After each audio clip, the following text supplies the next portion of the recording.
Zé Paulo, estamos começando o 90 Minutos. Bom, vamos começar pelo começo, como diz o cara do interior, né, que é muito mais simples. Para você entender a crise da segurança pública, você não pode deixar de avaliar a situação das fronteiras do Brasil. Eu venho falando isso já há muito tempo, quando eu toquei nesse assunto com várias autoridades do país, e como eu venho falando disso há muito tempo e não sou ouvido, agora parece que quando a gente chega numa situação de extremo do extremo, as pessoas prestam atenção mais naquilo que você falou lá atrás do que praticamente você está falando agora. Está mais ou menos que explicado como o crime cresce violentamente nesse país aqui. Primeiro que, se você levar em conta que as fronteiras brasileiras são um queijo suíço, por onde passam armas e principalmente drogas, e uma coisa vem com a outra, porque as duas são droga do mesmo jeito, né? A arma, ela vem em decorrência da grana que esses cartéis do Brasil, e o PCC é o maior deles, mas tem outros, né? Ganham com o comércio de cocaína, de maconha, e daí por diante, crack, né? Hoje o Brasil é o maior consumidor de crack do mundo, segundo maior consumidor de cocaína do mundo. Isso vem, e maconha então é uma brisa violenta que obviamente, com certeza, o Bob Marley faria uma festa nesse país, tocaria até com muito mais felicidade. Por que entra tanta droga assim? Porque não tem controle de fronteira. E aí você começa a perceber por que você tinha razão.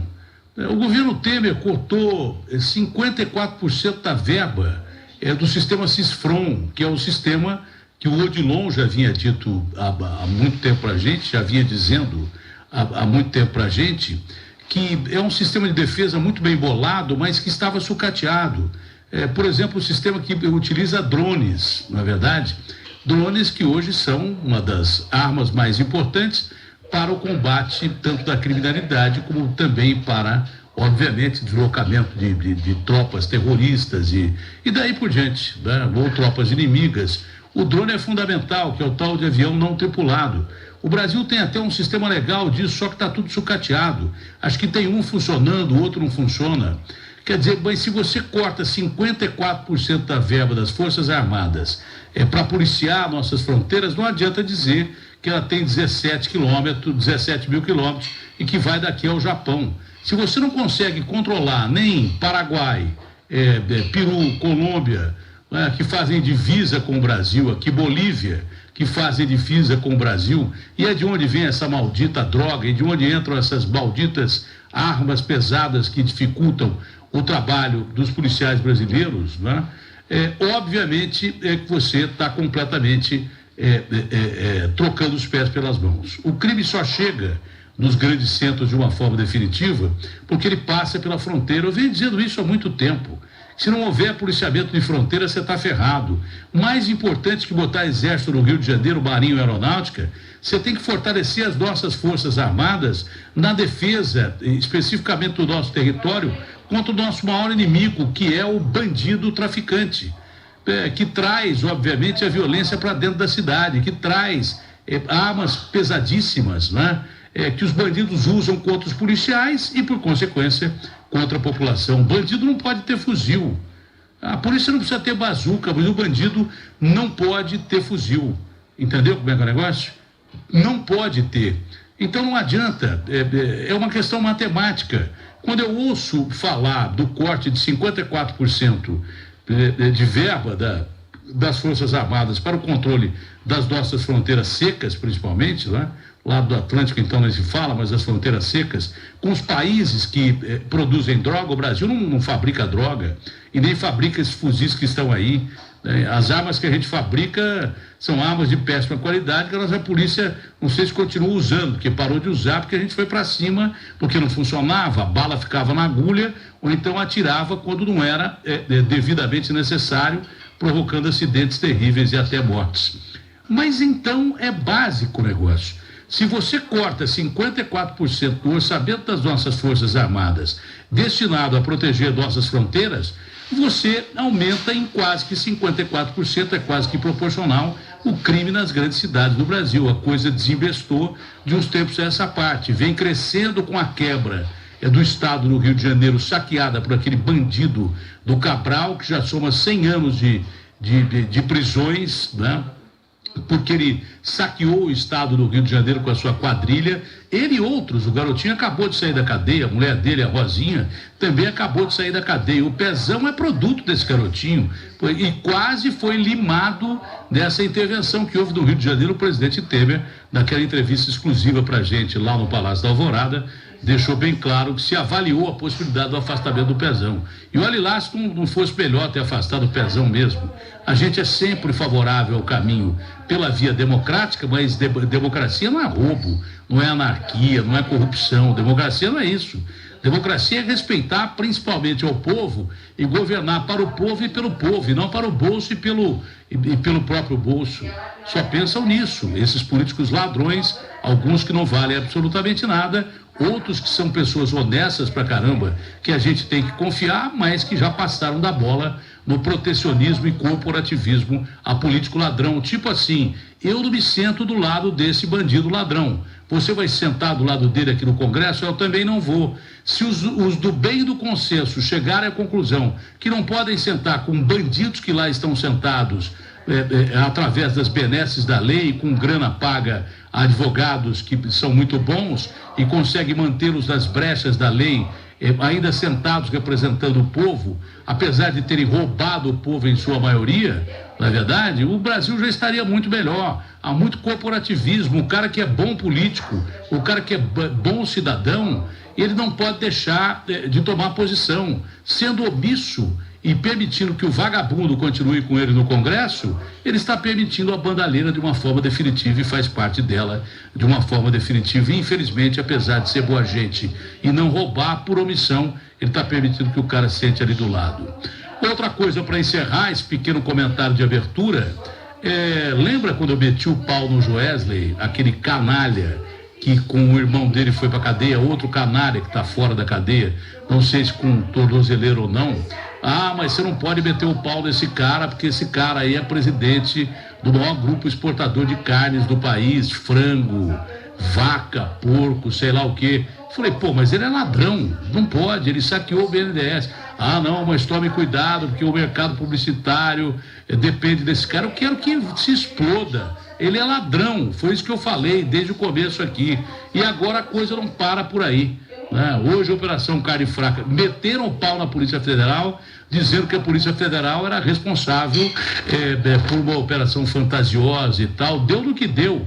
Esse cara saqueou o BNDES em 50 bilhões, só o último empréstimo foi de 11 bilhões, e hoje tem empresário honesto, decente, trabalhador, que precisa do dinheiro do BNDES e que não tem acesso a esse dinheiro, por causa de ladrões como o Joesley. Não para nele, a coisa não para nele. O tal de grupo BRF, também investigado hoje, o ex-presidente do grupo BRF, Pedro de Andrade Faria, está aqui na capa do UOL, foi preso na manhã dessa segunda-feira, segundo a Folha, apurou durante a terceira fase da operação Carne Fraca, denominada Trapaça. Já melhorou, ficavam botando o nome de deus grego e tal, porque trapaça, pronto, fica bem claro, operação pega ladrão, fica melhor, vai no Tupiniquim, que aí todo mundo entende o que está sendo feito, né? Esse grupo BRF é outro grupo importante pra caramba.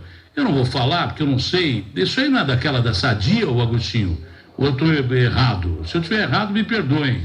Mas não é? Da onde é isso? É isso mesmo. Não é da Sadia? É isso mesmo. É a Sadia. Tem mais Perdigão? Não foi a Sadia, não comprou a Perdigão? Também é, tudo Bom, junto. então o presunto estava podre, a salsicha estragada, além do limite, não parava no Joesley. A empresa nasceu em 2009, a partir da fusão da Sadia com a Perdigão. No total, o grupo tem mais de 30 marcas, entre elas Batavo, Eleger e Quali. Primeiro, eu continuo com a mesma tese de sempre, não vou mudar a minha tese, que o que corrupto gosta é dinheiro público, é dinheiro indevido. O que corrupto gosta é dinheiro, não é? Então, a primeira coisa que tinha que fazer com um grupo desse, como acho que já tinha que ter feito com a empresa do Joesley, a JBS, porque nada sai do Brasil sem passar por essa empresa que montou um esquema de cartel de exportação de carne ou coisa parecida, Não é? Tem que tomar a empresa do cara e passar o controle acionário para empresários de bem que queiram trabalhar. Não pode demitir gente em massa, como o Odebrecht, por exemplo, demitiu 100 mil funcionários por causa desse ladrão que está preso aí perto da Rádio Bandeirantes, do Morumbi, numa casa de não sei quantos metros quadrados, que vale 25 milhões de reais, com 2 piscinas. Não, tem que tomar a empresa do cara e dar para empresário decente e que queira trabalhar. Se o cara é corrupto, não importa a empresa dele, o tamanho da empresa. Tem que tomar a empresa dele, deixar o cara duro, tomar todos os bens do cara e soltar o cara na ribanceira. Não precisa nem prender um vagabundo desse aí. Toma tudo que ele tem e dá a empresa para quem é honesto e precisa trabalhar. Por exemplo, se ficar comprovado como ficou contra essa BRF, Sadia, Batavo, Perdigão, dá nome aos bois, literalmente, não é? Ficar comprovado que houve corrupção, como o Joesley corrompeu e foi corrompido, não é? Tem que tomar a empresa desses caras e dar para empresário de bem. Eu não sei se o senhor e a senhora que estão me ouvindo concordam comigo sobre o raciocínio, é bem claro para vocês ou não. Não pode, tinha que tomar a empresa desses caras. Ah, mas vai pagar uma multa de não sei quanto, que é a maior multa de todos os tempos. O caramba, não tem que pagar multa, não. Além de pagar multa, tem que tomar todos os bens desse cara e tem que tirar o controle da empresa da mão deles. Tomar a empresa dos caras e dar para empresário de bem. E olha que está cheio de empresário de bem que precisa trabalhar e dar emprego, que é mais importante. Esse país não vai para frente porque a gente é conivente com corrupto, vagabundo, sem vergonha e canalha. Mais ou menos o que eles fazem, entre eles, lá no Congresso Brasileiro. O cara de bem acaba por omissão, deixando que o corrupto continue representando o povo brasileiro, que não merece de forma alguma ter alguns sacanas como esses no Congresso Brasileiro, e nem alguns bandidos que se travestem de empresários, tomando lugar de empresário que é, na verdade, gente de bem e que pode dar uma série de empregos num país que tem milhões de desempregados. RB fechada com você. Opinião, que é certo é certo. José Luiz da Atena, na Bandeirantes. Em lugar, bom dia, o Rafael, das férias do Ricardo. Rafa tá aí, que ele tem aí um bom trabalho sempre. Agostinho Teixeira, bom dia, como vai você? Tô bem, Datena, bom dia para você, para os nossos ouvintes todos, uma boa semana para todos nós, tomara que seja mesmo. E essa operação aí da carne fraca, essa nova etapa da carne fraca já está sob direção do novo diretor-geral, né, Datena? O Rogério Galouro já está dando cartão de visita. E nesse caso aqui, para além de todo o escândalo que a gente já viu lá de trás com a JBS, agora com esse novo grupo que também é denunciado, o caso aqui, se é que dá para dizer, Datena, ainda é mais escabroso, porque a denúncia é de que eles burlavam a fiscalização, ou seja, eles colocavam nas prateleiras dos cidadãos aqui do Brasil carne que não estava vistoriada, aquele selinho do CIF que a gente tem como garantia de autenticidade. Mas é a mesma coisa da JBS. A mesma coisa. Negócio... Você lembra que tinha de fiscal do Ministério da Agricultura, desse Blay do Margem, que diz que a Polícia Federal era idiota ou fantasiosa, e os caras de Curitiba, idiotas ou fantasiosos, que os promotores ligados ao Moro? Lembra? Lógico. Foi o tal de Blay do Margem que disse isso. Queria que ele falasse isso agora. Lembra que tinha ministro que acobertava, inclusive, esse roubo escabroso que existia aí, com esses fiscais corrompidos do Ministério da Agricultura? Lembra disso? Lembro. Simplesmente a sequência do que a gente já falava naquela época, velho. É isso, e aí juntando o início da nossa conversa aqui, da sua abertura, falando da segurança pública, do corte de investimento e tal, em nível federal também, a notícia de que no Rio de Janeiro, com essa draga toda que está a segurança pública por lá, no ano passado houve um corte de nada menos do que 1 bilhão e 400 milhões de reais do governo do Pezão no investimento à segurança pública. Eu estou quase chegando à conclusão que o Temer agiu mal em não afastar o Pezão, viu? Porque eles pensaram muito numa intervenção ampla, geral e restrita para tirar o Pezão de lá. Não sei se o Pezão não é o mal todo, viu? Ele disse que não, porque ele pegou a polícia sucateada, ele sucateou a polícia, ele é produto do Cabral, ele é produto de uma série de investigações. É claro que todo mundo tem amplo direito à defesa, mas o chefe dele também tinha e já tomou 100 anos de cadeia. Então não sei se não teria sido interessante já afastar esse governador Pezão. É que o Temer não quis, obviamente, que abalar o sistema democrático. Uma intervenção total no estado do Rio de Janeiro cheiraria a golpe, não é verdade? Por isso que o Temer resolveu optar pela intervenção parcial. A gente é sempre favorável ao caminho democrático, desde que o democrata não seja ladrão, vagabundo, sem vergonha e nem anarquista por isso mesmo. Entendeu? A gente tem que fincar o pé e começar a aprender quem é ladrão, né? E diferenciar bem o que é golpe e o que é pena e prisão, né? Vagabundo, sem vergonha e ladrão, principalmente que cobre o dinheiro público, merece ser apenado, ser retirado do cargo. Corrupto não merece absolutamente. Aliás, se tivesse um dia pena de morte no Brasil, se um dia fosse instituída a pena de morte no Brasil, ela tinha que começar pela corrupção. Como disse o Ivan Lins aqui, numa entrevista pra gente, acho que foi uma das entrevistas mais belas que eu assisti, que eu tive acesso aqui.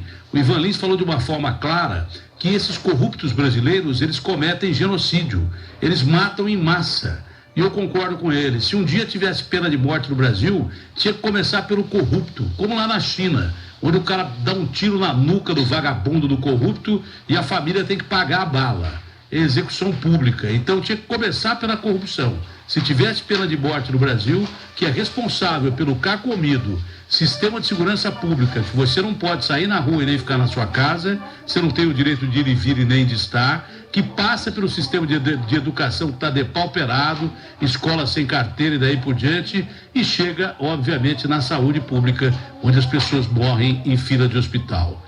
Esse é o grande, a não ser político que vai para o hospital público. Então esse é o grande detalhe. Se tivesse pena de morte no Brasil, tinha que começar pelo corrupto. Você ia ver que uma coisa ia começar pelo menos a melhorar. Não ia acabar, porque na China tem pena de morte para corrupto e tem cara que ainda é julgado e condenado à pena de morte, significa que ainda tem corrupto. Se bem que lá tem 1 bilhão e 600 milhões de pessoas. É mais difícil de você selecionar. Aqui, como tem 200 milhões, os corruptos iam diminuindo gradativamente, mas do meu ponto de vista, rapidamente, até pelo sistema quantitativo. Bom, bom dia, Naneri, como vai você? Oi, Datena, muito bom dia a você, bom dia aos ouvintes da Rádio Bandeirantes, muito bem, obrigado, uma ótima semana a você e os nossos ouvintes que já participam dos 90 minutos, você falando a respeito das multas milionárias de empresas como a JBS tem de pagar. O nosso ouvinte fala: parabéns, Datena, concordo com você, pagar multa com dinheiro que foi roubado é fácil. Nosso ouvinte 1395. Datena, na minha opinião, um país onde política é vínculo empregatício, político é movido por vaidade e ganância, esperar o quê? Sabe quando isso mudará? Nunca. É um ouvinte aqui, final 7755. E também ouvinte por áudio aqui, mandando sua mensagem para você. Enquanto o voto for obrigatório, teremos cabal, pezão, palhaços, cantores, jogadores, artistas na política do Brasil. Isso é uma vergonha. Usa o povo como massa de manobra. Valdir Santo André. É isso aí, Datena. É mais ou menos isso mesmo. Não tem muito o que falar. Você tem alguma coisa a argumentar, ou Agostinho Teixeira? Não tenho. Eu só acho que em alguns casos o eleitor também tem que fazer valer, tem que valorizar um pouco mais o voto dele, porque o que o nosso ouvinte falou é perfeito, mas tem muita gente que acha que é legal votar num cara engraçadinho, em alguém que ele até admira como artista ou sei lá o quê, e aí depois se vê nessa situação. Eu concordo que a qualidade é pouca, nós temos raríssimos casos, né? Não, tá cada vez mais difícil encontrar alguém em quem você possa confiar, mas também não dá para brincar com o voto, né? Os nossos ouvintes, e uma possível falha em um semáforo na Avenida Miguel Yunes, próximo à estação Autódromo da CPTM, aqui na região de Interlagos, na zona sul da cidade de São Paulo, provocou uma reação curiosa dos motoristas que passavam por ali neste domingo. Datena, pouco antes desse farol, que fica na pista sentido do bairro, existe um radar que controla a velocidade e também flagra quem passa no farol vermelho. Ontem, o semáforo quebrou parado no vermelho, segundo quem vive ali na região. As pessoas não ficariam ali paradas para sempre, por isso elas buscavam alternativas, como relata a ouvinte Solange Belfort. Carros que estavam passando para não ser multado, como o farol estava só quebrado na parte parado no vermelho, geralmente quando ele quebra ele para no amarelo ou apaga, né? E aí eles estavam parando antes, tampando a placa para não ser multado. Tinha até um motoqueiro que voltou e estava avisando os outros carros, né? Falando, ó, o semáforo está quebrado, vocês vão tomar multa. Tinha motoqueiro passando pela calçada, tinha carro fazendo retorno para não tomar multa. Segundo ouvintes, a CET chegou a ir ao local, mas pouco tempo depois, a falha voltou a acontecer. Depois disso vieram, a CET veio, consertou, mas deu meia hora que tinha arrumado e voltou novamente. Isso foi arrumar lá para umas 3 horas da tarde, 15 horas no caso, né? E agora tá funcionando.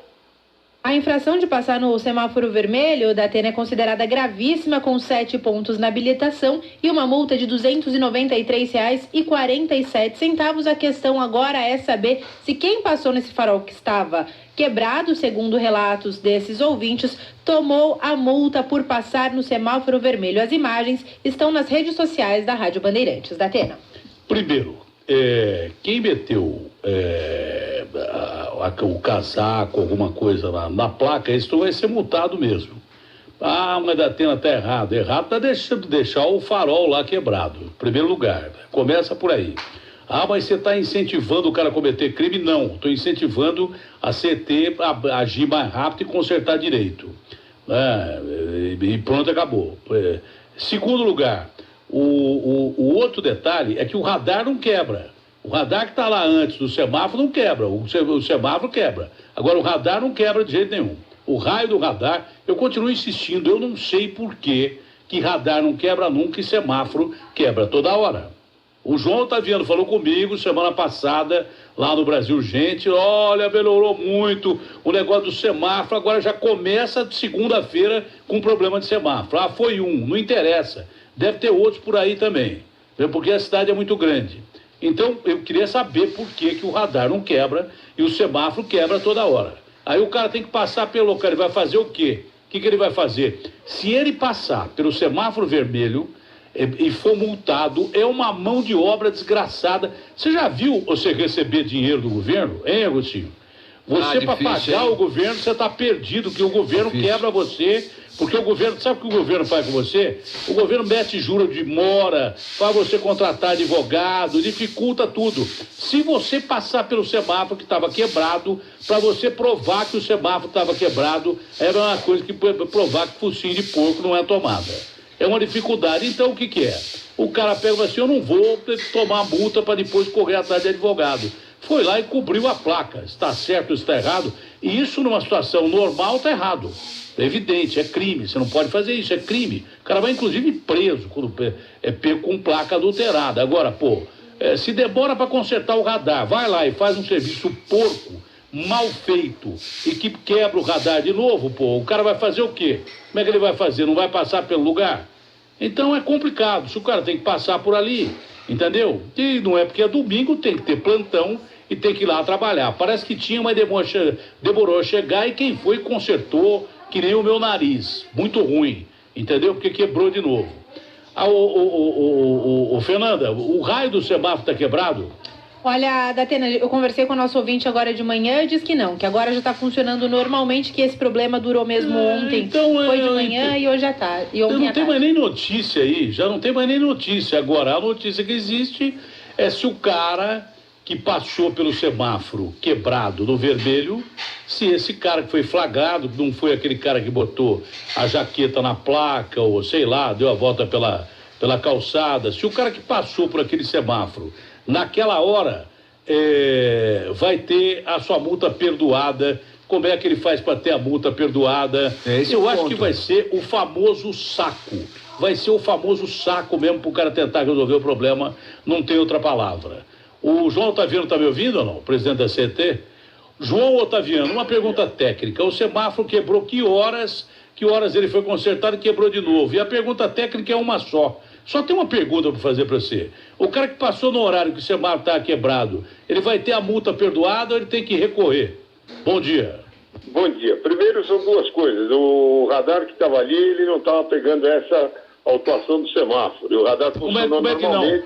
Como é que não estava? Se ele é para multa e para semáforo, como é que ele não estava? Não, mas ele não estava conjugado com essa questão do semáforo. O semáforo, até numa via anterior a essa aí, ali na altura da Miguel Yunes, na região do Jurubatuba, na Avenida Jair Ribeiro. Ali. Então, duas coisas. O semáforo teve um problema no relógio, ele foi consertado e as pessoas que tiverem sido autuadas nesse horário lá, elas vão recorrer e terão... Mas, João, não estou te entendendo, João. Você falou que o semáforo não estava autuando, como é que ele disse as pessoas que tiverem? Não. Quem autua, Datena, é o radar. O semáforo não está conjugado com a autuação do radar. O semáforo ali, ele não tem um mecanismo de autuação. Quem autua é o radar. E o radar estava funcionando para as outras autuações. Essa daí não. Então, o que acontece? As pessoas inadvertidamente cobriram as placas ali, né? Elas só seriam autuadas se tivesse uma... E quem não cobriu, João? Quem não cobriu? E quem não cobriu? Quem não cobriu vai fazer veja só, se ele foi autuado naquele instante, naquele local, ele faz o recurso. E ele ao fazer o recurso... mas não tem outro jeito, Datena. Não tem outro jeito, vocês têm que... Não tem uma condição de ter como é que quebra o semáforo e ele quebra? Mas como é que quebra? Você está dizendo que o semáforo que autua. Como é que ele quebra e continua autuando? Ele quebra, porque para a função de controlar o trânsito ele quebra. Agora, para a função de multar o cara, ele não quebra. Datena, são 6.500 cruzamentos semaforizados na cidade. Não sei lá, mas não interessa, pode ser 1 bilhão. Ô, João, vai me desculpar, pode ser 1 bilhão. Mas não interessa, pode ser mas é injusto. O cara tem que fazer recurso. Por isso que ele vai recorrer do recurso. Mas não tem o jeito de vocês pegarem. Não tem um jeito de vocês pegarem os caras que foram autuados no momento que vocês têm sob tutela na mão, ver quem é que foi autuado e já liberar sem necessidade do cara fazer recurso. Vocês é que criaram. Mas o Estado criou o problema, ele não pode resolver. Isso é uma injustiça, pô. Não, vai resolver. Olha, para dizer a verdade, é o maior pé no saco pro cara fazer um recurso e conseguir ter o dinheiro de volta. Infelizmente, essa é a situação. Sabe que se eu fosse você, João, para tudo, a questão de discernimento. Para toda regra há uma exceção. Você não vai agir fora da lei. Você não forneceu o que tinha que fornecer. É a mesma coisa que o Naline falou se eu li a Constituição. Eu falei, eu li o bastante para saber que você está errado. Então, a mesma coisa aí. A lei é a seguinte, né? Você tem que entregar à população um serviço bem feito. Você não entregou. Então, a partir do momento que você... Não entregou. Ô, João, estou dizendo no caso específico do semáforo. A partir do momento que o semáforo não funcionou, você não entregou. Concorda comigo ou não? Quebrou, você não entregou. Naquele momento.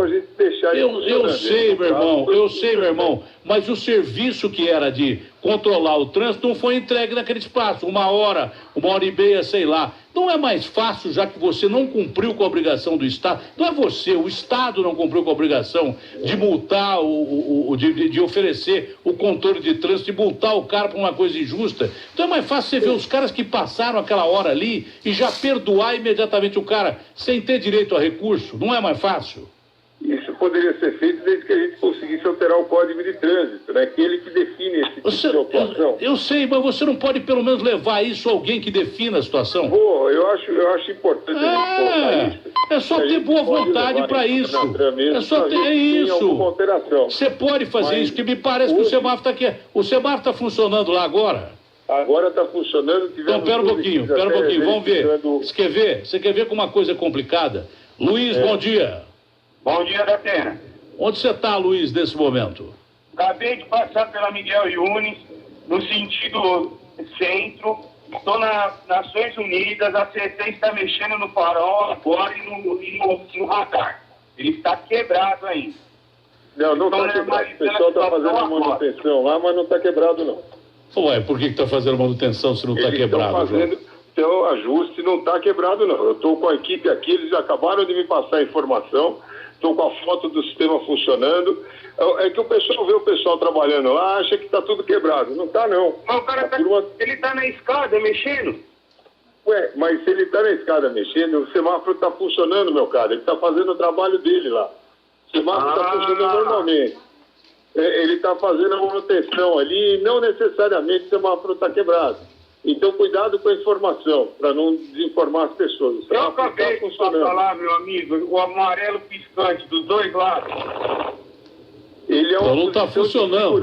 Ele é uma posição Não, mas de então não está funcionando, João. Se está no amarelo piscante, amarelo tem quantas... O semáforo tem quantas cores, João?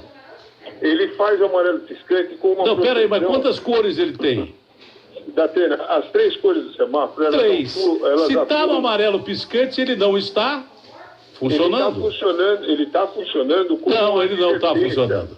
Semáforo é amarelo piscante, ele está no modo de assistência que você está dando, mas ele não está aparecendo as 3 cores, então ele não está funcionando. Olha, ele está momentaneamente fora do ar. Eu fico até contente porque nós estamos discutindo um semáforo na cidade de São Paulo em 6.500. Você quer ficar 5 minutos aí que eu te dou uns 10 no mínimo, quer? Eu boto um ouvinte atrás do... Quer ver? Tem outro ouvinte aí, ô Ananelli? Tem sim, Datena. Cadê? Vamos ouvir aqui o ouvinte falando agora para você. Ô, Datena, bom dia. Aqui é Fernando Pio, eu sou de Santo André, porém eu tô aqui em São Paulo. Acabei de passar na Indianópolis, uma avenida muito conhecida, uma baita avenida aqui de São Paulo. E você falou de farol?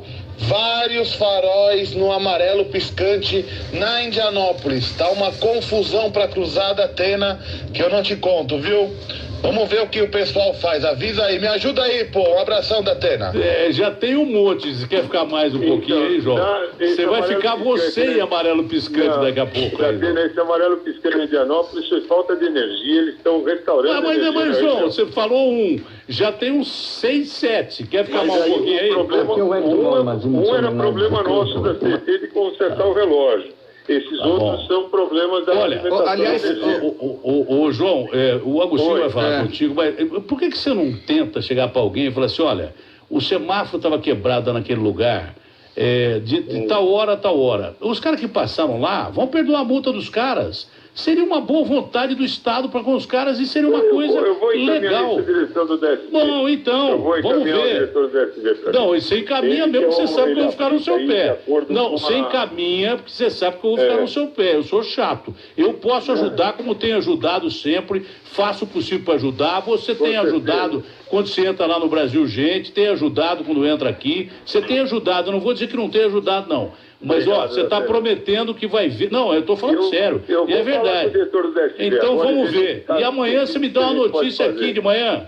Amanhã você me dá uma notícia sobre isso de manhã? Legal. O que é, Agostinho? Uma posição do diretor da SV, eu te aviso.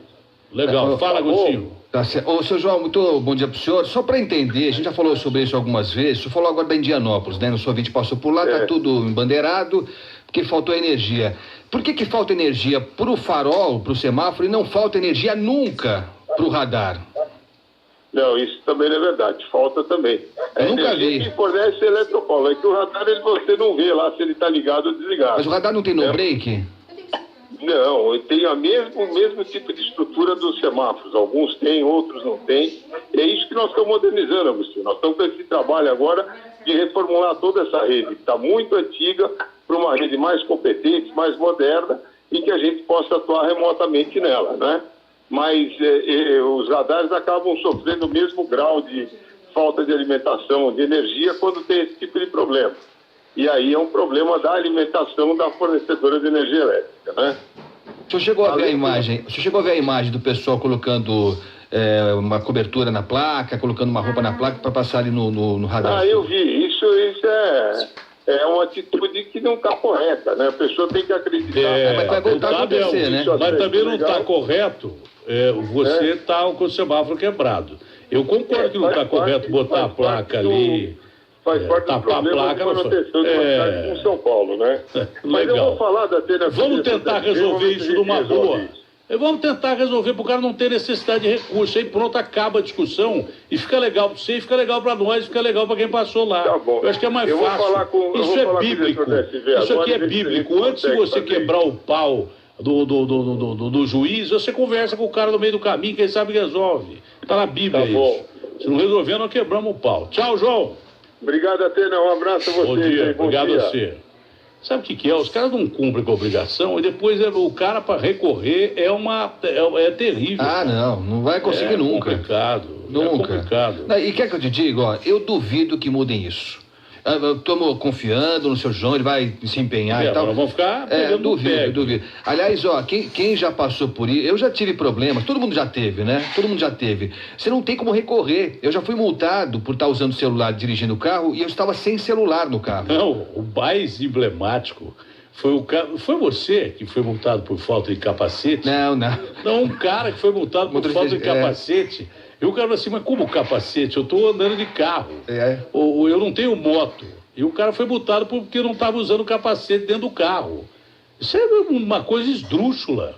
Um negócio assim absurdo. O cara foi multado por falta de capacete. O Brasil é aquela velha e tradicional história de criar dificuldade para vender facilidade no meio do caminho, entenda-se, corrupção. Esse é o grande detalhe. Tanto que estão prendendo. Quando eu meti o pau do Joesley, os caras, olha, Datena, tome cuidado e meter o pau do Joesley, porque é um dos maiores empresários do mundo. Ele exporta para o Brasil de uma maneira. Eu falei, mas ele é ladrão. Aí quase perdi o emprego por causa de tanto meter o pau no cara. Olha, lembra que quando esse cara foi pego com a mão na botija da Operação Carne Fraca, e o tal de Blay do Mage, disse que a Polícia Federal era fantasiosa ou coisa parecida? Lembra que ele inundou tudo quanto é emissora de rádio e de televisão de propaganda? Lembra, Agostinho? Lembro, um dia depois, o dia que ele foi pego, um dia depois tinha aquela propaganda daquela senhora lá, apresentadora, falando daquele presunto lá, que eu nunca mais comprei na minha vida. Eu nunca mais comprei produto da JBS, também não vou comprar da Sadia mais. E acabou. Acho que o governo devia imediatamente, a partir do momento que você pega um empresário corrupto, não é acabar com a empresa dele, é acabar com ele. Tomar tudo que ele tem e tirar a empresa dele e dar para empresários, trabalhadores do Brasil que têm noção do que é o Brasil, que gostam do Brasil e que querem dar emprego com honestidade, tirar a gente sem vergonha do controle acionário de empresas maravilhosas. O cara da Odebrecht, ele voltou para casa dele aqui, quase que com a mesma grana que ele sempre teve, está aqui em prisão domiciliar, numa casa com 2 piscinas, vista por sei lá onde, vale 25 milhões, está injusto, a empresa continua na mão dele, perdeu 100 mil almas perdendo emprego por causa desses malditos. Por que não pegou essa empresa e deu para alguém honesto para tocar, e assim vai? Bom, o presidente da Câmara, Rodrigo Maia, como a gente já previa, vai ser o candidato do DEM, deve ser oficializado como candidato do DEM à presidência da República. E eu acho que o Rodrigo hoje é um dos políticos mais influentes do país. O Rodrigo hoje é um cara que está em quase todas as decisões importantes do Brasil e me parece que seria uma coisa muito natural o lançamento da sua candidatura a presidente da República. Já era esperado, a gente já tinha perguntado isso várias vezes ao Rodrigo e era uma tendência natural para que isso acontecesse. É um sujeito jovem, com boa vontade e que está aí para discutir os problemas do país. O senhor já se sente candidato a presidente da República, presidente Rodrigo Maia? Bom dia. Bom dia, Datena. Acho que é uma construção que já vem acontecendo ao longo dos meses. Muitos colegas, uma parte da sociedade civil, alguns empresários que têm visto na nossa gestão na Câmara a coragem de enfrentar alguns temas que não se enfrentavam há muitos anos, né, de conseguir construir consensos para que a gente possa avançar numa agenda de transformação do Brasil. Agora, isso tudo, na quinta-feira tem a convenção do partido, o partido está organizando, e é o que eu disse, eu acho que todos aqueles que estão na política têm como objetivo, através daquilo que acredita, ter poder para poder transformar o país. E se essa for a vontade, principalmente do partido na convenção de quinta-feira, eu acho que a gente deve sim colocar a nossa alternativa. Acho que o Brasil viveu um ciclo que vem desde da redemocratização, a nova república, um ciclo longo, né, que termina, né, com a polarização PT e PSDB, que eu acho que ela acabou. Eu acho que pelas pesquisas que a gente vê a rejeição hoje ao PSDB é a maior rejeição no Brasil. Então a gente olha, claro, o PSDB sempre como uma largada melhor, mas com uma chegada com muita dificuldade. Se nós não organizarmos no nosso campo um projeto, né, que tenha como base, claro, né, a reorganização das despesas públicas, né, a redução das despesas públicas com a possibilidade da redução dessa carga tributária enorme que o Brasil tem, né? Acho que isso é fundamental. Se a gente não organizar isso, a gente não vai ter condições de fazer o principal. Tem coisas que são fundamentais no Brasil, né, Datena? Por exemplo, a educação.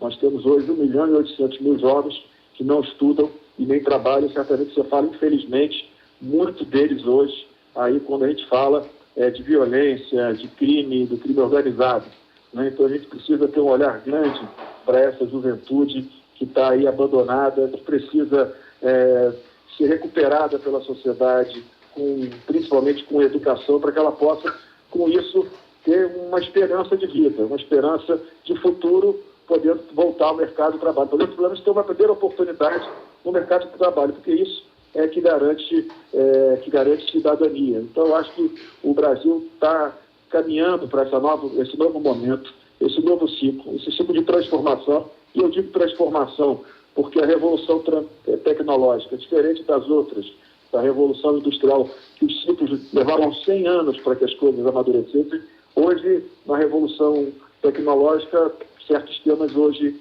são poderosos, são bilionários, amanhã acabam.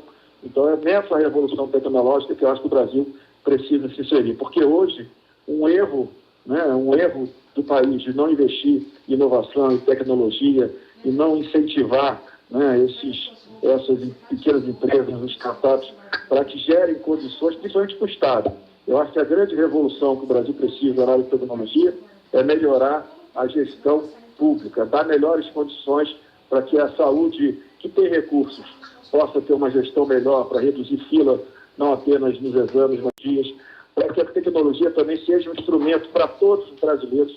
Hoje, metade das escolas do Brasil não tem internet, quer dizer, estão fora do século XXI, estão fora dessa revolução. Então, acho que o que o Brasil precisa, né, é foco na melhoria da qualidade de vida das pessoas. A gente precisa pensar o que é a vida de um trabalhador hoje, Datena, que tem que sair de casa às 4 horas da manhã para ir para o trabalho, porque o sistema de transporte no Brasil é péssimo, né? A gente está há anos incentivando a indústria do carro sem nenhuma contrapartida para transporte coletivo, sem nenhuma contrapartida para o metrô, sem nenhuma contrapartida para o trem. É pífio o que se cresce o sistema de metrô no Brasil. Se você olhar o que aconteceu em Xangai, você vai ver a revolução que aconteceu no trem de alta velocidade, você vai ver a revolução que aconteceu na China. Aliás, quando eu fui à China, eu tive a certeza que a nossa infraestrutura não existe e que nós precisamos, de fato, ter um foco decisivo. Aliás, investimento em infraestrutura é decisivo para o desenvolvimento, para o crescimento de qualquer país sério no mundo. Eu não quero perder a oportunidade, o senhor colocou duas questões importantes aí. O senhor está falando de internet e escola.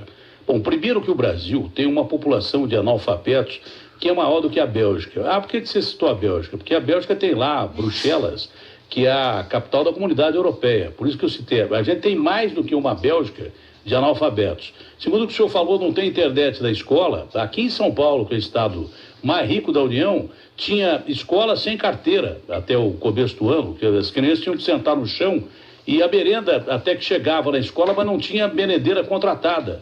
Isso na cidade mais rica do país, no estado mais rico do país, na terceira maior cidade do planeta.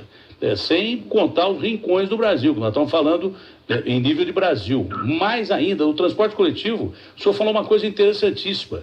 Eu nunca vi tanto incentivo à indústria do carro como tem no Brasil. É uma coisa impressionante. Ah, porque vendeu... No final do governo Lula, o Lula dizia, nós temos que incentivar, temos que comprar. E aí hoje nós temos 8 milhões de veículos aqui em São Paulo. E hoje se estuda a perspectiva de por que tem tanto veículo na rua, que nós temos que tirar esses veículos, eu não sei como é que isso vai ser feito. Na França até 40, não sei se 30 ou 40, não pode mais rodar veículo a diesel. Vai ser tudo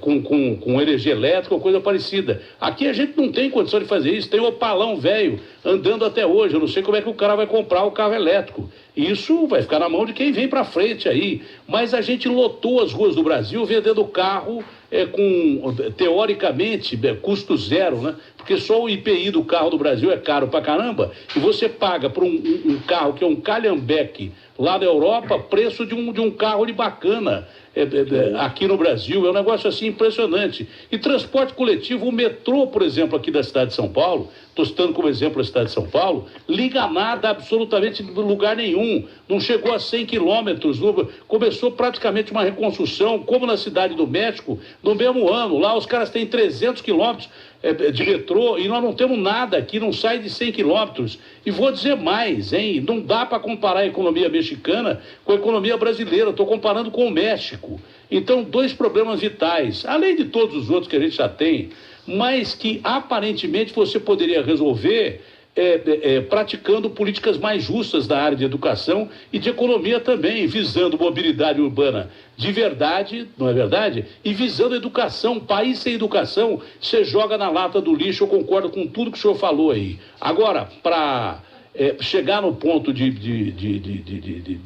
como financiar tudo isso e falar dos nossos velhinhos também, o senhor foi um dos poucos políticos que não se acovardou, a maioria se acovardou, a maioria foi covarde, extremamente covarde diante da reforma da Previdência. Até o presidente Temer recuou quando percebeu que podia ser candidato, se bem que ele falou para mim que não vai ser candidato, mas da questão da reforma da Previdência, o senhor foi um dos últimos que manteve uma posição de que sabe que a conta vai chegar, e o senhor me falou, como outras pessoas falaram, que essa conta da Previdência vai cair na mão do futuro presidente.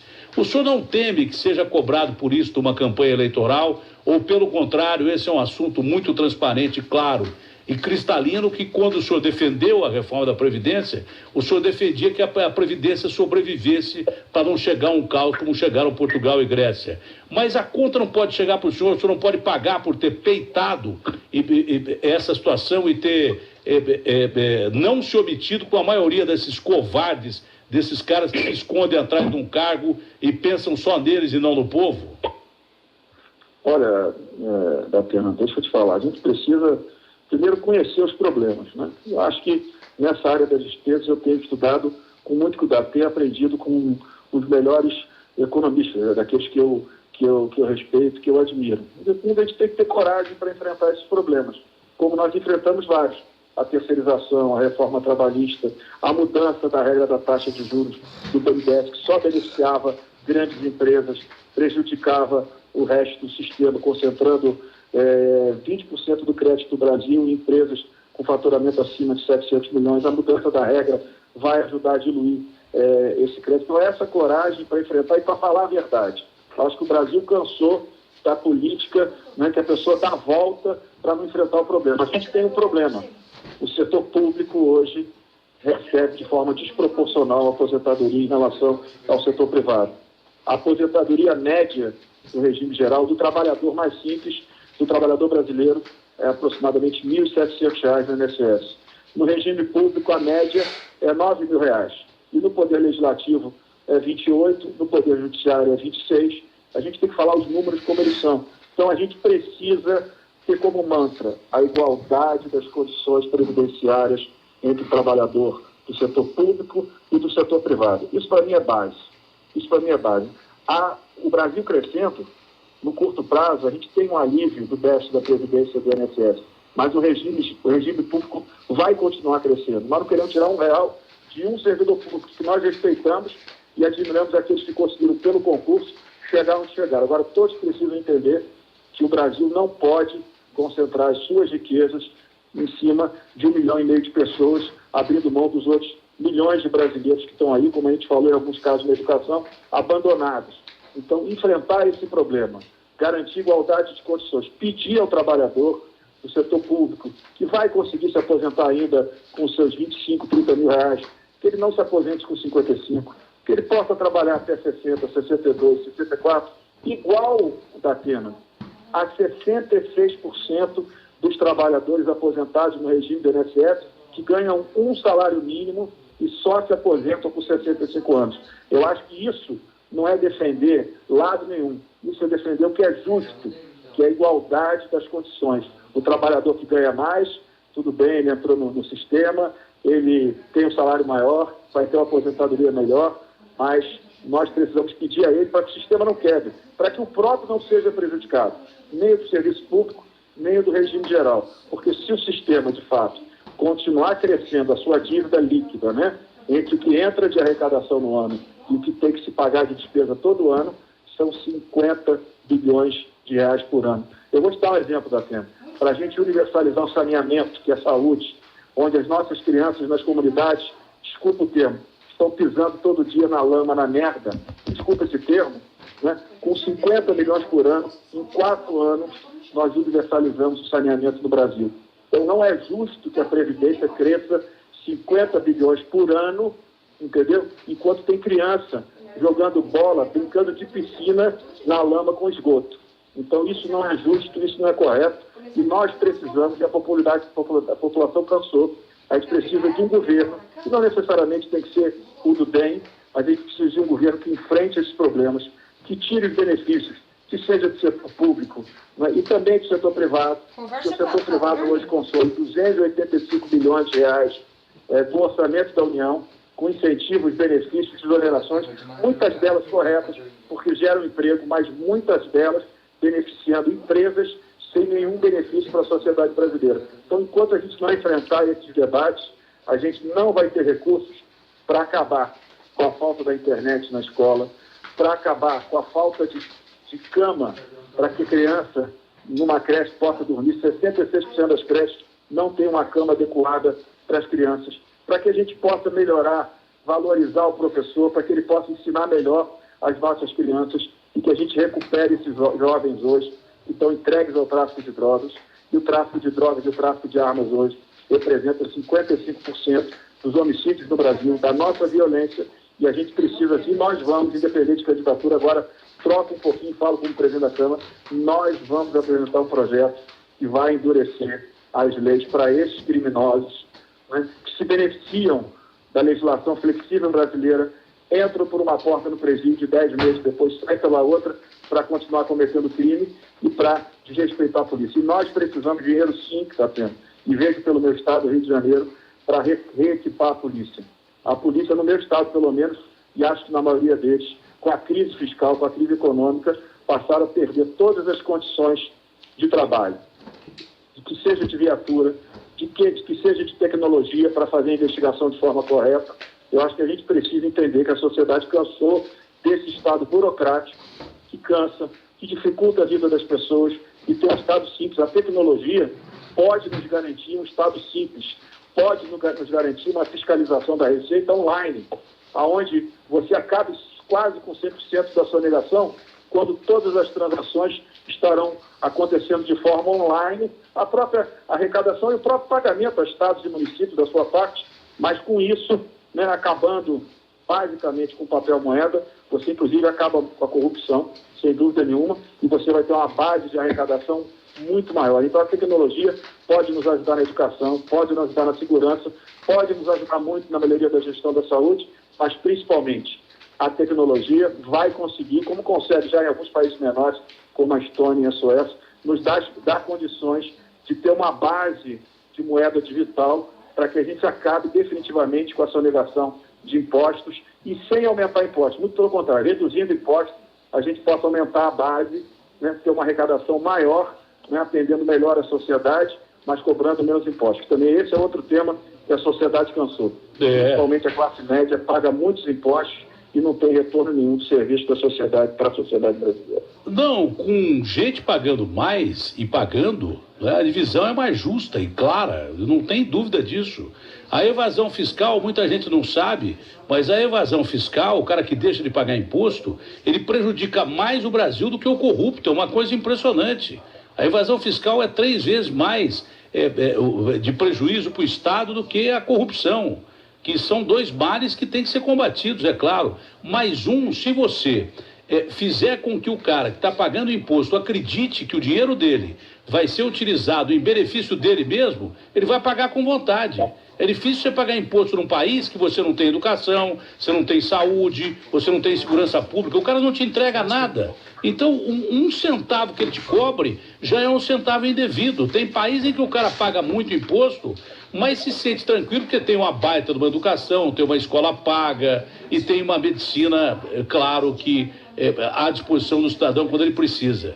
Esse é o grande detalhe, está correto, análise correta. Eu vou ser rápido, porque a sua agenda vai ser complicada daqui para frente. Eu tenho a impressão que depois do seu lançamento oficial aí, como candidato de consenso do DEM à presidência da República, o senhor vai correr o país, mas tem questões que o senhor tem participado de uma forma diretamente, não só em questão de segurança pública, mas que envolve corrupção, que também arrebenta com o país na questão de defesa de segurança pública.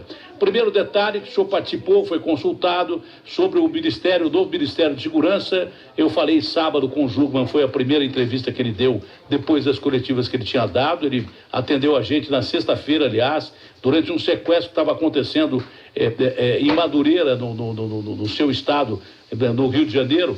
E foi importante essa mudança na cadeia de comando com o Segovia, saindo da Polícia Federal e entrando o Galouro, que é mais ou menos da linha do Daelo.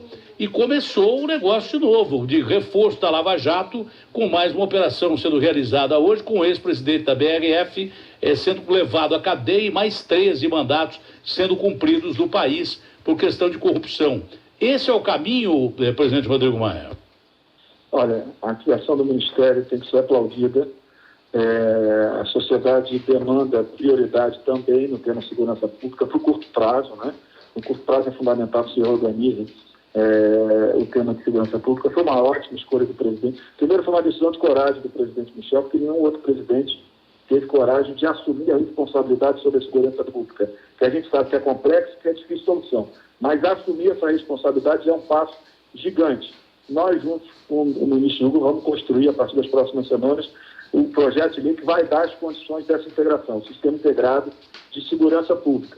E nós temos um último desafio nessa área, e eu tive com o ministro Jugman hoje pela manhã, discutindo de que formas, sem prejudicar o orçamento da União, da onde nós podemos tirar recursos para que a gente possa construir dentro do Ministério da Segurança as condições para que ele possa cumprir a função dele e ajudar os estados. Não é só o Rio de Janeiro que passa por uma situação financeira difícil, não é só o Rio que está com as suas polícias chicateadas. Então é fundamental, se essa é uma prioridade, com toda a dificuldade que tem no orçamento, a gente cortar um pouco daquilo que tem de excesso, daquilo que pode não ser gasto esse ano e concentrar na área de segurança. Então acho que isso é fundamental. Eu, como eu sempre defendi o Ministério da Segurança e eu vou continuar defendendo. Meus aplausos à decisão do presidente, foi corajosa. Aliás, o presidente tentou criar o Ministério em 2016 e não teve as condições necessárias, mas agora eu acho que ele resolveu enfrentar esse problema, como resolveu enfrentar o problema do Rio, que eu espero que possa ser um bom modelo, claro, não de intervenção em todos os estados, mas um bom modelo de parceria entre os órgãos de segurança pública federal com os estados e com os municípios, para que a gente possa, de fato, melhorar a relação da sociedade com esse tema, que é um tema hoje que gera pânico em muitas cidades, inclusive na cidade do Rio, no estado do Rio de Janeiro. Olha, pergunta de ouvinte rapidão, é que uma matéria que a Band mesmo é quem fez, que de pouco mais de 40 projetos votados pela Câmara, 30 e poucos eram troca de nome de ruas e nomeação disso e daquilo e tal. É uma pergunta de ouvinte, que eu não sei quem é, a Anda não mandou o nome do ouvinte, mas como é que fica essa situação? Olha, Datena, isso aí deve ser projeto que não passa nem no plenário, terminativo nas comissões. Mas o plenário da Câmara, ano passado, votou 5, 6 projetos importantes da segurança, mandamos para o Senado, inclusive bloqueadores de celulares em presídio, e o presidente Eunício caminhou outro, que é projeto de lei complementar acima de projeto de lei, e nós vamos votar. Nós votamos, semana passada, um projeto focado na questão dos caixas eletrônicos. Nós vamos avançar no plenário no Sistema Integrado de Segurança Depois, na próxima semana, o ministro Alexandre Moraes, que está preparando um projeto de lei para endurecer, né, a legislação no combate ao tráfico de drogas e armas. Ele prometeu que na próxima semana ele apresenta esse projeto para a Câmara e nós vamos começar esse trabalho junto com o Senado. Eu tenho trabalhado em conjunto com o Senado. Então nós temos uma pauta na Câmara que não é essa pauta de coisas que eu respeito, mas não estão na prioridade do plenário. Agora, muitos projetos são terminativos nas comissões. Significa o quê? Que eles não precisam ir a plenário e vão direto para o Senado. Acaba gerando uma estatística distorcida. O plenário tem trabalhado uma pauta permanente de temas que vêm do governo nas medidas provisórias, há algumas muito importantes. Nós aprovamos, né, o aumento do prazo para adesão ao Fundo Rural, que atendeu 4 milhões de pequenos produtores rurais. Era um desespero. Semana passada nós conseguimos construir esse acordo. Votamos esse projeto do Caixa Eletrônico. Essa semana nós vamos votar a urgência do projeto do turismo. Espero poder avançar, principalmente nesse tema do Sistema Integrado de Segurança. Amanhã de manhã a gente faz uma outra reunião para discutir o projeto que veio do Senado da Lei de Execuções Penais, junto com alguns ministros do Supremo, junto com o presidente Eunício, para que a gente possa avançar nessa tese. Aí sim, nesse projeto, poder endurecer as leis, né, para aqueles que cometem crimes hediondos, aqueles que de fato precisam ter uma punição mais dura, porque, como eu te disse no início, muitas vezes o cara comete um crime grave, fica 10 meses preso, já sai da cadeia, né? Hoje, muitas vezes, às vezes o juiz toma uma decisão de soltar presos que já têm reincidência. Então, tudo isso precisa ser visto e a legislação é um caminho importante e a nossa prioridade vai ser sempre, né, garantir um ambiente de segurança jurídica para o setor privado investir no Brasil, que com isso eles vão gerar empregos, e emprego que garante cidadania. Paralelo a isso, nesse momento, nós temos essa prioridade na agenda da segurança pública, que não é uma prioridade da Câmara, não é uma prioridade do governo, é uma prioridade da sociedade brasileira. Olha, para encerrar, primeiro eu concordo. Eu acho que não se combate, o primeiro ponto para você combater crime, principalmente crime organizado, ou qualquer crime, não é polícia, não é arma, não é nada disso, é lei. É um país que não tem uma lei que é respeitada, nem a polícia e nem ninguém, nenhum agente de segurança vai se fazer capaz de impedir que o crime cresça cada vez mais. Então é lei. O nosso conjunto de leis ele é ultrapassado e nem esse conjunto de leis de quase 80 anos a gente usa em favor da sociedade. Usa o lado libertário dele, que é baseado no BBV, o Código Alemão, que quase não prevê pena. Ele é inadequado para a situação do Brasil. A gente quer um endurecimento de penas e muita gente não presta atenção. O Rodrigo fala sempre disso, mas muita gente não presta atenção nessa comissão de segurança que é encabeçada pelo Alexandre, que volta e meia está conversando com o Rodrigo, que volta e meia está conversando com os secretários dos estados, que volta e meia está conversando com o presidente da República. Ninguém dá atenção a isso. Esse endurecimento de penas, ele é profundamente necessário para a proteção do nosso próprio sistema de segurança. Senão nem o policial que sai na rua ganhando um salário que é uma porcaria, por exemplo, o policial aqui de São Paulo é o segundo pior pago do Brasil, nem esse tem segurança para sair na rua e desempenhar o seu trabalho. Uma última colocação que eu acho que vale a pena fazer, que as pessoas continuam não prestando atenção nisso. Não pode o governo reduzir 54% de verba das Forças Armadas no combate ao sistema CISFRON, que é da fronteira brasileira, um sistema de drones que, se funcionar, seria muito legal, e outro tipo de detecção de bandido, passando com cocaína. Segundo o maior consumidor de cocaína do mundo é o Brasil. Com crack, o maior consumidor de crack do mundo é o Brasil. Maconha pra caramba e, obviamente, contrabando de armas que chega às grandes cidades brasileiras. Se você não controlar isso que vem do Paraguai, Bolívia, Peru e Colômbia, você está ferrado. Ah, mas não dá para a gente controlar 17 mil quilômetros de fronteira só daqui a 17 anos. Pô, daqui a 17 anos a gente não existe mais. A 8ª economia do mundo tem que destinar hoje, claro que para todos os setores, mas para a segurança pública, que você não tem o direito de ir e vir. O que adianta você reclamar da educação se você não chega na escola? A criança pode ser morta ou violentada na porta da escola. O que adianta você reclamar do sistema de saúde se você vai chegar no hospital atingido por uma bala de fuzil? Então você tem que impedir que o crime cresça cada vez mais. E hoje em dia muito desse impedimento passa pela fronteira. Quando eu hoje vi na capa do UOL que 54% do orçamento para o controle das fronteiras havia sido reduzido, mais da metade, eu quase caí sentado. Sem isso, a gente não tem a mínima condição de ter um país seguro. Se permitir que essa porcariada que vem do contrabando de armas e de tráfico de drogas continue entrando no Brasil, a gente não tem jeito. Não adianta a gente ficar falando só no nosso contexto, porque não pode entrar o inimigo externo, que é o cara que vende droga e traz armas. Essa é a minha opinião. Rodrigo, parece que o senhor deve, a partir de quinta-feira, ser já lançado candidato, seguir em viagem pelo Brasil. Espero que seja uma disputa decente para escolher o nosso novo presidente, que nomes novos continuem aparecendo, que gente interessada no Brasil continue aparecendo para que esse país dê certo, porque senão, depois da meia-noite, pode escurecer sim. No Brasil a gente viu que a coisa fica cada dia pior. Tomara que essa situação mude e não há outra maneira de reformular essa situação a não ser a que passe pelo caminho democrático do voto e libertária, na nossa opinião. Para evitar exatamente exageros e pensamentos em regimes de exceção, que a gente tem que acreditar ainda que parte da política brasileira pode salvar a parte podre, que é muito grande e que realmente vem se deteriorando a cada dia que passa. Tá certo, Rodrigo? Tá certo, Datena. Obrigado pela oportunidade. Um bom dia a todos. Presidente, um bom dia. Tudo de bom para o senhor, presidente. Abraço grande. Um abraço. Abraço grande. Falamos com o presidente Rodrigo Maia, presidente da Câmara, e que vai ser lançado como candidato de consenso do DEM.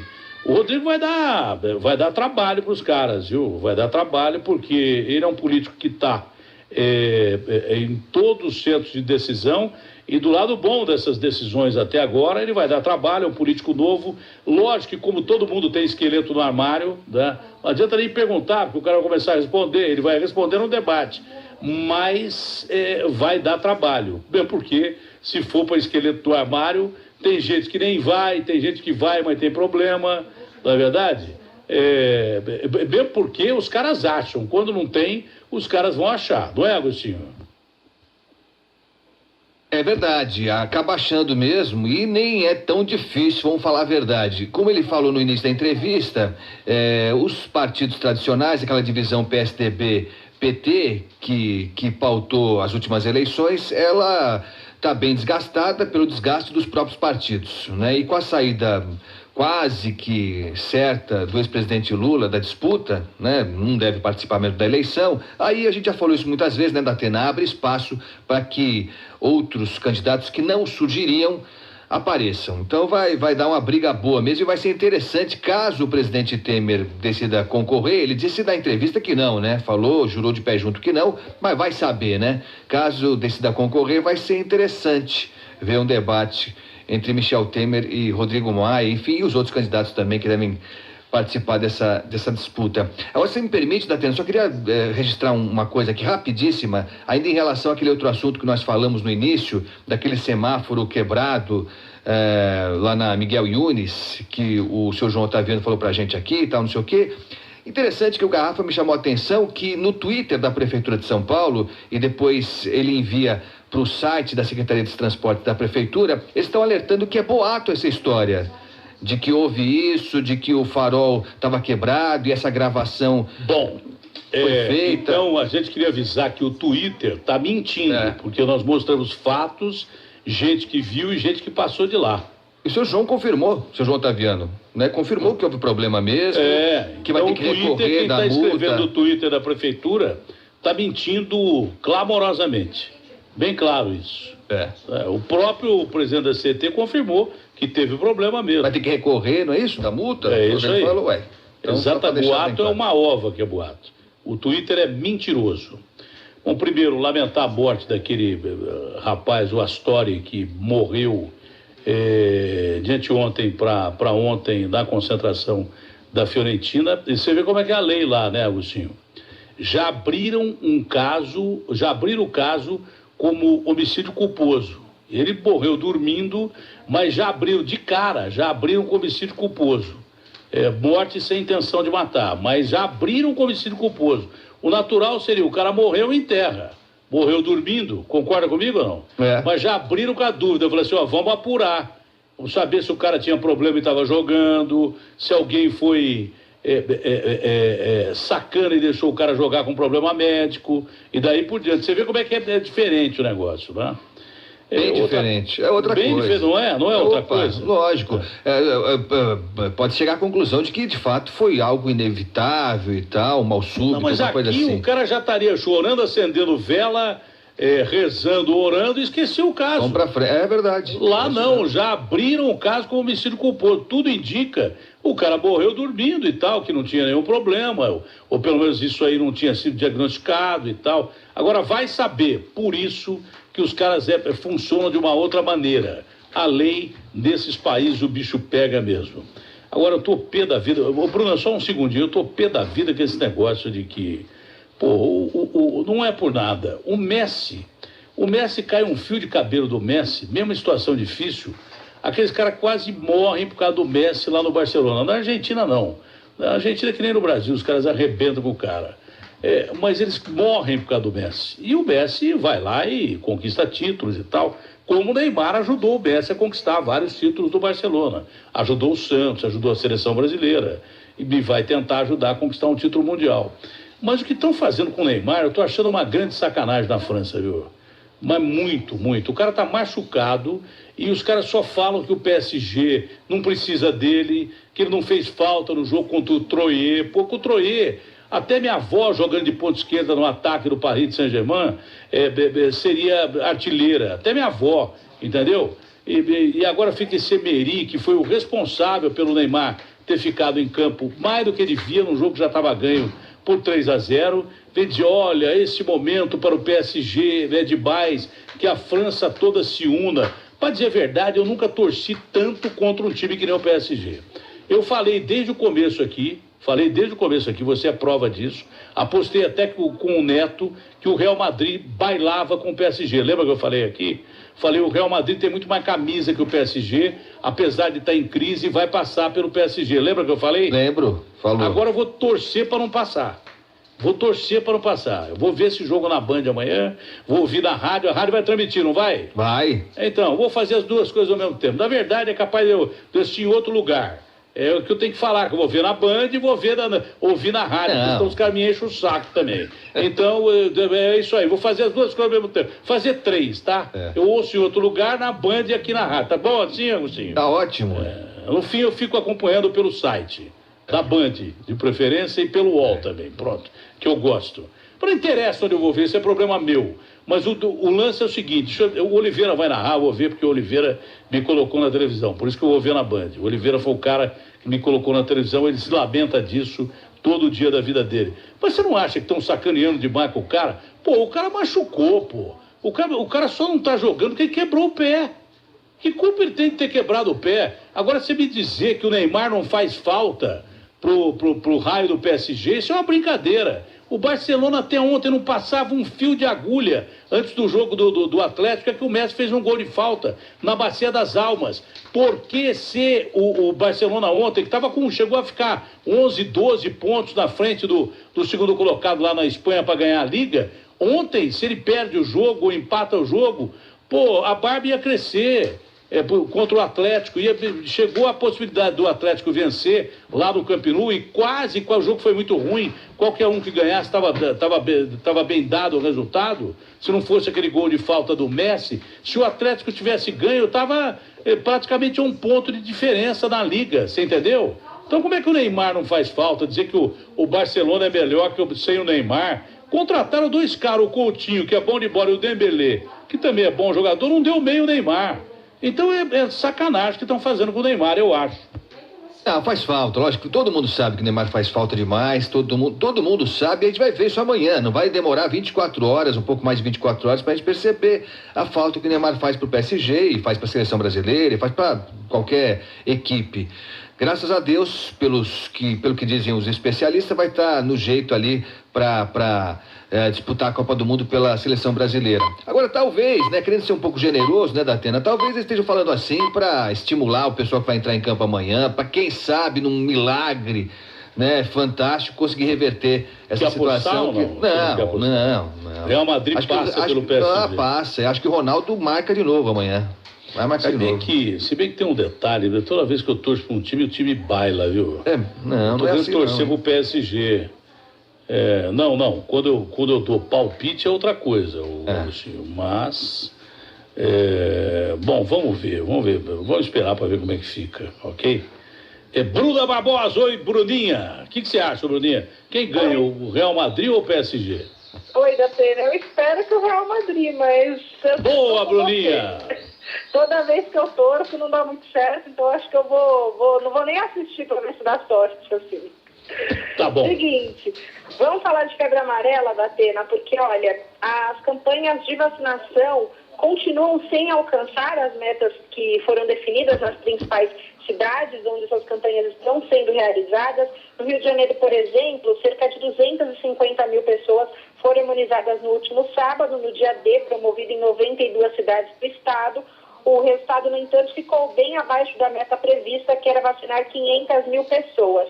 Aqui em São Paulo, por causa dessa baixa adesão, a campanha de vacinação contra a febre amarela foi prorrogada até o próximo dia 16. O secretário Davi Wipe diz que a situação é preocupante porque cada vez menos pessoas estão procurando os postos.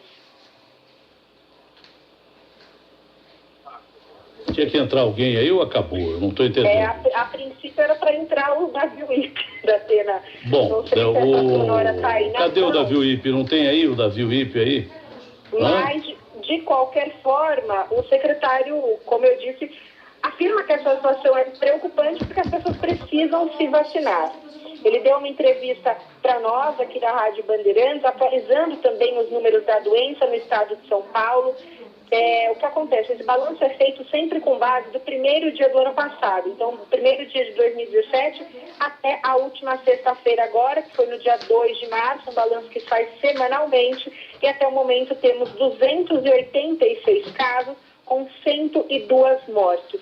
E hoje acontece um grande simpósio aqui na capital, reunindo secretários de saúde de todo o país. O ministro Ricardo Barros estava confirmado, mas não compareceu.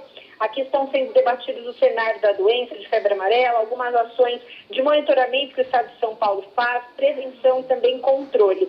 Neste momento, quem fala é o Marcos Boulos, coordenador de controle de doenças do Estado de São Paulo, junto com a doutora Regiane de Paula, que é diretora do Centro de Vigilância Epidemiológica do Estado de São Paulo. Eles fazem um mapeamento de febre amarela e algumas ações que o governo disponibiliza. Agora sim, o secretário está na mão, vamos ouvir ele falando aí que a situação está preocupante. Você não pode desqualificar uma doença que mata de 40% a 50% das pessoas, óbvio, de uma forma grave. Agora, pior que isso é entender que essa doença é prevenível por vacina. Então, as pessoas realmente precisam ser vacinadas. Há uma decisão do Estado, e essa decisão é conjunta entre o município do Estado de São Paulo, o governo federal, o Ministério da Saúde, de vacinar todas as pessoas do Estado de São Paulo. Esse simpósio da FENA vai até às 5 horas da tarde. No fim da tarde, a partir das 4, tem uma mesa de debate com o Davi Wipe, a Regiane de Paula, Helena Sato, todo esse grupo aí que une forças para combater a febre amarela no estado, para tirar dúvidas. Tem alguns prefeitos regionais presentes, o secretário municipal de saúde, Wilson Polara, também está nesse simpósio. Enfim, todo mundo reunido para discutir a atual situação. Datena. Tá bom, então, minha querida Bruninha. Um abraço grande, ótima semana para você, tá bom? Outro para você, Datena. Boa semana. Legal. Tentei falar com o Alckmin agora há pouco para saber da probabilidade do Meirelles ser o vice dele, não é? Mas ele está numa agenda, não pode nos atender e vai viajar para os Estados Unidos da América do Norte. Lá tem telefone ou garrafa não nos Estados Unidos? Tem. Pelo que consta, tem. Então, né? se ele quiser falar... Dá para falar. Dá para falar dos Estados Unidos. Senão também não vai fazer muita diferença. Não. Quer dizer, diferença faz. É uma pessoa importante, mas também não vai fazer muita... Vai, Agostinho, fazer muita diferença ou não? Ele não falar... Para ele faz, eu acho que é importante então, ele falar. Tá, então, mais ou menos isso. Ô Lucas, manda o pau rapidão, tem um crime bárbaro aqui em São Paulo, não nem de ouvir falar disso, mas enfim, a notícia e vai ser dada por todo mundo. Lucas Josino, bom dia. Bom dia, Datena. Olha só, foi enterrado hoje o corpo de Emanuele Ágata da Silva, de 5 anos, morta no sábado em Itapetininga, no interior de São Paulo. E a polícia suspeita de que os próprios pais da menina a espancaram até a morte. Felipe Douglas Alves, de 25 anos, e Débora Rolim da Silva, de 24, estão presos preventivamente. A história é a seguinte, rapidamente. Na sexta-feira, os pais chamaram o SAMU dizendo que a filha caiu da cama e teve convulsões. Os paramédicos chegaram e viram hematomas no corpo de Emanuele. Desconfiados dos pais, a equipe médica acionou a polícia. A menina foi para o hospital, mas não resistiu aos ferimentos, e depois da confirmação da morte dela, o casal foi para a delegacia prestar depoimento. Horas depois, durante a audiência de custódia, o juiz determinou a prisão preventiva dos dois. Felipe e Débora têm passagens pela polícia por uso de drogas e suspeita de agressão, Datena. Eles têm outros 2 filhos que ficaram agora sob a responsabilidade do Conselho Tutelar de Itapetininga, Datena. Juro que eu ainda fico chocado com esse tipo de notícia. RB fechada com você, Rafa. 90 minutos na Bandeirantes. Tem o apoio de Mega Adega Canguru, a maior loja de vinhos e bebidas de São Paulo. Venha conhecer a Mega Adega Canguru, a maior loja de vinhos e bebidas de São Paulo. Aqui você encontra mais de 3.000 rótulos dos melhores vinhos, além dos melhores preços em uísques, vodkas e bebidas em geral. Atendimento especial para casamentos, festas e eventos. E você paga tudo em até 3 vezes no cartão. Mega Adega Canguru, a maior loja de vinhos e bebidas de São Paulo. Rua Antônio de Barros, 285, no Tatuapé. Compre também online no site megadega.com.br. Aprecie com moderação. Bota fora de verão Pressolândia, tudo para sua casa com a maior qualidade, o menor preço, e ainda você pode pagar em até 10 vezes sem juros no cartão. Venha nos visitar e confira tudo que só quem é especializada pode oferecer. Venha conferir em uma de nossas lojas ou acesse pressolândia.com.br. Alcance novas conquistas. Prêmio Master Imobiliário 2018. O maior reconhecimento ao desempenho das empresas e profissionais do mercado imobiliário brasileiro. Inscrições abertas. Prêmiomasterimobiliario.com.br. Realização FIAPSE Brasil e Secov São Paulo. De frente pra praia, a vista é tão linda, dá gosto de ver. É uma picanha que passa, um bombom de alcatra chamando você. Lá vem costelinha, lombinho, fraldinha, são tantas delícias que dá pra entender. Porque na Tertúlia, praia rima com carne, sabor e prazer. Churrascaria Tertúlia, Bartolomeu de Guzmão 187, Santos. 90 minutos na Bandeirantes. Tem o apoio de Mega Adega Canguru, a maior loja de vinhos e bebidas de São Paulo. Aqui no Barbacoa eu quero te encontrar, reunir os amigos pra saborear. Uma carne no ponto, bem macia, tão boa. Barbacoa, esse é o nosso lugar. Os especialistas sempre a preparar o seu corte tão perfeito, eu vou apreciar. Fatiando, degustando. Barbacoa, muito além da carne. No Itaim, Renato Paz de Barros. Shoppings Day Morumbi. As petrolíferas estão pouco se lixando para os corais da Amazônia. E você? Eles são um tesouro do Brasil. Estão cheios de vida marinha. Desde o ano passado, as petrolíferas ameaçam cavar poços muito próximos de lá. Mas a gente tem pressionado e resistido. Elas não querem desistir. E nós, mais do que nunca, precisamos de você. Assine a petição em defendaoscorais.org e faça a diferença. Eu sou Victor Teramoto, doador, e também defendo os corais da Amazônia. Junte-se a nós. Somos Greenpeace. Comfort Colchões pra dormir e pra sonhar, qualidade de vida pro seu dia melhorar. São Comfort Colchões, você pode confiar. Se quer relaxar, Sun Comfort é saúde e bem-estar. Experimente você também o colchão Sun Comfort. Conforto para você e para toda a sua família. Sun Comfort Colchões, o seu corpo merece. suncomfort.com.br 90 minutos na Bandeirantes. Tem o apoio de Mega Adega Canguru, a maior loja de vinhos e bebidas de São Paulo. A Pizzaria Margherita está desde 1981 na Doc Lobo, com a Alameda Tietê, porta de entrada dos Jardins. A Margherita tornou-se um clássico por suas pizzas crocantes, como a Mama Olga, suas entradas como a berinjela parmegiana, suas sobremesas como o bolo do Daddy, feito com chocolate belga. Nos amplos salões, no espaço para eventos ou até mesmo pelo delivery, tudo com o carinho artesanal. Margherita, telefone 2714-3000. No Brasil, considera-se que o ciclo de alfabetização termina no 3º ano do ensino fundamental, mas a Avaliação Nacional da Alfabetização de 2016 mostra que mais da metade das crianças nesta fase escolar não compreendem o que leem.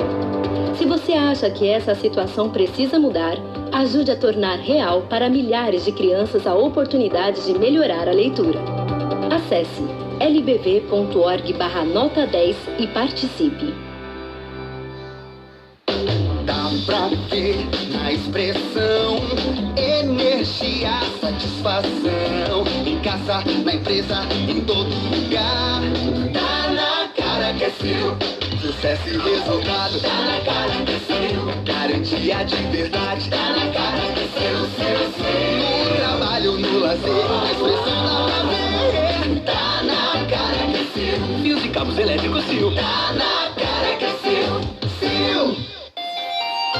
90 minutos na Bandeirantes. Tem o apoio de Mega Adega Canguru, a maior loja de vinhos e bebidas de São Paulo.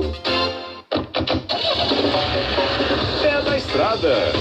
Oferecimento Litoral Plaza, o maior shopping da Baixada Santista, no final da rodovia Imigrantes, em Praia Grande.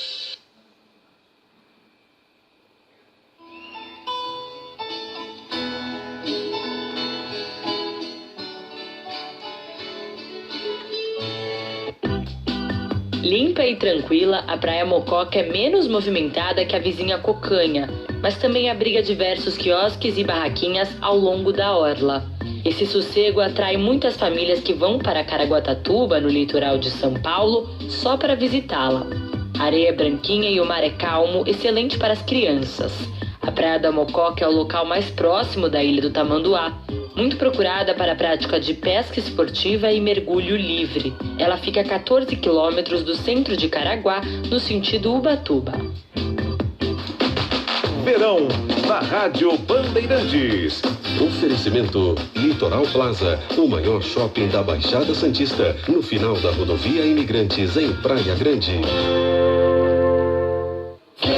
A biometria vem, não pode faltar ninguém. A Justiça Eleitoral convoca os eleitores de Guarulhos para o cadastramento biométrico obrigatório. O prazo final é 23 de março. Confira a documentação necessária e compareça a um posto ou cartório eleitoral. O atendimento será realizado por ordem de chegada, com a distribuição de senhas, conforme a capacidade do local. O eleitor que não comparecer terá o título cancelado. Não pode faltar ninguém.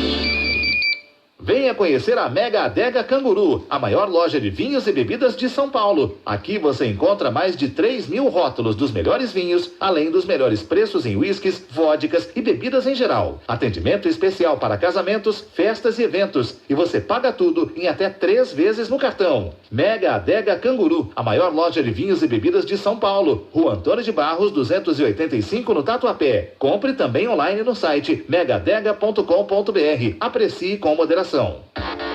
Mais uma chance de participar do Prêmio Estudante de Jornalismo. Agora você pode fazer a inscrição até 15 de março. Mande sua reportagem e concorra a prêmios. O 4º Prêmio Alto Informe de Estudantes de Jornalismo tem o apoio da Hyundai, da Caoa Montadora e da Rádio Bandeirantes. O autor da melhor reportagem ganha um notebook Dell Inspiron 145000 e um dos participantes será selecionado para um estágio na agência Alto Informe. Faça sua inscrição no site autoinforme.com.br. 90 minutos na Bandeirantes. Tem o apoio de Mega Adega Canguru, a maior loja de vinhos e bebidas de São Paulo. Obrigado pelo carinho da sua audiência. Bom dia, São Paulo. Boa tarde, Brasil. E até o Brasil Urgente da Band TV. Vem aí a melhor equipe de esportes do rádio brasileiro. Deu 90 minutos. Termina aqui o programa com José Luiz da Atena, na Bandeirantes. 90 minutos na Bandeirantes.